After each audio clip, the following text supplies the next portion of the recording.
Hey guys, welcome to say something.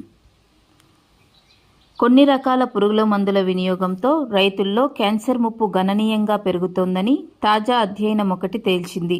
ధూమపానం వల్ల cancer మహమ్మారిన పడే అవకాశాలు ఏ స్థాయిలో ఉంటాయో ఈ రసాయనాల వాడకంతోనూ అంతే ముప్పు పొంచి ఉంటోందని నిర్ధారించింది. తాజా అధ్యయనంలో భాగంగా అమెరికా పరిశోధకులు మొత్తం 69 రకాల పురుగు మందుల ప్రభావాలను నిశితంగా పరిశీలించారు. కీటకాలు, కలుపు మొక్కల బెడదను తగ్గించేందుకు భారత్లో విస్తృతంగా వినియోగించే 2,4-D అసిఫేట్, మెటలోక్లోర్, మిథోమైల్ కూడా ఈ జాబితాలో ఉన్నాయి.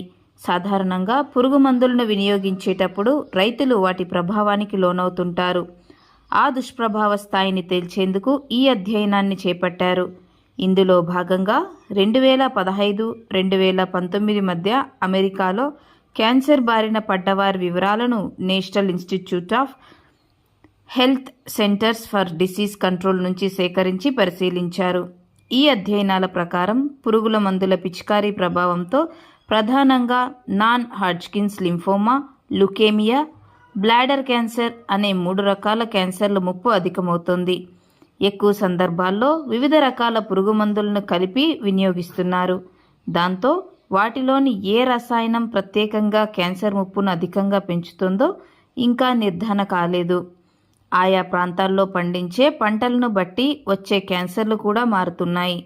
అయితే విస్తృత కోణంలో పరిశీలించేటప్పుడు ప్రాంతీయంగా ఇతర అంశాలను తప్పనిసరిగా పరిగణలోకి తీసుకోవాల్సి ఉంటుంది. ఈ మందుల వలన రైతులు పలు రకాల వ్యాధుల బారిన పడుతున్నారు కాబట్టి పిచికారీ చేసేటప్పుడు తగు జాగ్రత్తలు తీసుకోవడం మంచిది.